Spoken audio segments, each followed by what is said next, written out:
শেখ হাসিনা এবং তার দোসররা যে অপরাধ বাংলাদেশে করেছে সেরকম জঘন্য অপরাধ ১৯৭১ সালে পাকিস্তানি হানাদার বাহিনীও করেনি, এমন মন্তব্য করেছেন আইন উপদেষ্টা অধ্যাপক আসিফ নজরুল। তিনি বলেন, মরদেহ পুড়িয়ে ফেলা, আহত মানুষকে গুলি করে মেরে ফেলা, নিরস্ত্র আহত মানুষকে গুলি করে মেরে ফেলা এগুলো যুদ্ধাপরাধ।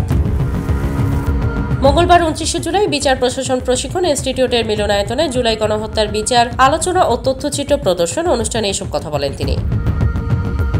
আইন উপদেষ্টা বলেন, আপনারা বলতে পারেন এরকম তো ২৫শে মার্চ কাল রাত্রে ঘটেছে। অবশ্যই ২৫শে মার্চের কাল রাত্রে ভয়ানক ঘটনা ঘটেছে, কিন্তু ওটা তো অন্য দেশের বাহিনী। আমরা স্বাধীনতা ঘোষণা করেছি তারপর। মানে আপনি যদি পার্সপেক্টিভ দেখেন, পার্সপেক্টিভ ওয়াজ ডিফারেন্ট। ৭১ সালে ডেড বডি পুড়িয়ে ফেলেছে এরকম কোনো ফুটেজ আমি দেখিনি।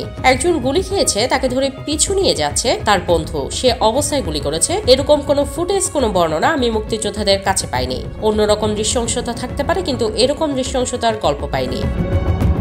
আসিফ নজরুল বলেন, আপনারা বিভিন্ন প্রত্যাশার কথা, বেদনার কথা বলেন, মাঝে মাঝে একটু দুঃখ লাগে। আজকে তাজুল কিছু কথা বলল যে আমরা কিভাবে কাজ করি। আমি আপনাদের বলতে পারি তাজুল কিভাবে কাজ করে। তাজুল রাত ২টা পর্যন্ত কাজ করে। একটা নতুন কিছু হলে চকচকে চেহারা করে আইন মন্ত্রণালয়ে দৌড়ে আসে, বলে স্যার ওরকম একটা এভিডেন্স পেয়েছি। এই যে ইমোশন, এই যে পরিশ্রম, এই যে কষ্ট, এই পুরো টিম করছে, আমরা লেগে আছি।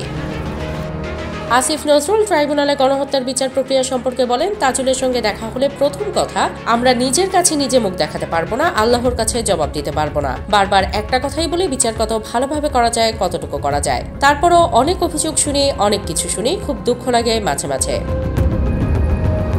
আইন উপদেষ্টা বলেন, এটার জন্যই তো আমাদের সন্তানরা প্রাণ দিয়েছিল।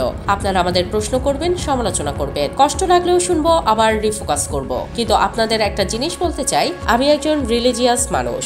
আমি যখন নামাজ পড়ি বা যখন আমি এই দায়িত্ব গ্রহণ করেছি, সবসময় বলি আমি যেন আল্লাহর কাছে জবাব দিতে পারি। আমি যখন জায়নামাজে চাই, দোয়া পড়ি, তখন মনে হয় আল্লাহ তো আমাকে দেখছে। আমি কি আল্লাহর কাছে জবাব দিতে পারবো? উপদেষ্টা হিসেবে দায়িত্ব গ্রহণ করার পর আপনাদের কনফিডেন্টলি বলে যাই, উপরে আল্লাহ আছে, অবশ্যই পারবো।